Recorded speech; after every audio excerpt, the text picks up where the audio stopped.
ஒருத்தங்கள பார்த்த உடனேவோ அவங்க பண்ற ஒரு விஷயத்தினாலேயோ நீங்களா இவங்க இப்படிதான்னு ஒரு முடிவுக்கு வந்துடுறீங்களா?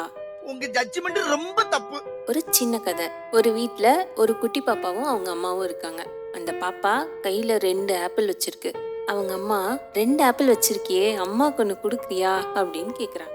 இந்த பாப்பா அம்மா ஓர கண்ணால பார்த்துட்டு ஒரு கள்ள சிரிப்பு சிரிச்சுட்டு ஒரு ஆப்பிள் நறுக்குன்னு கடிச்சிட்டா. ஓ, அது உனக்கு வேணுமா? சரி இருக்கட்டும், இன்னொரு ஆப்பிள் வச்சிருக்கியே, அதை கொடுக்குறியான்னு கேக்குறாங்க.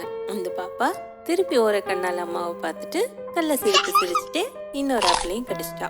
நம்ம எப்படியெல்லாம் பார்த்துக்கிறோம், என்னெல்லாம் பண்றோம், ஒத்த ஆப்பிள கொடுக்க மாட்டேங்குது. இவங்க இப்படியே நினைச்சிட்டே இருக்கும் போதே அந்த பாப்பா திடீர்னு ஒரு கையை நீட்டி, மா இந்த ஆப்பிள சாப்பிடுமா, இதான் இனிப்பா இருக்குன்னு சொல்லி கொடுத்துச்சான்.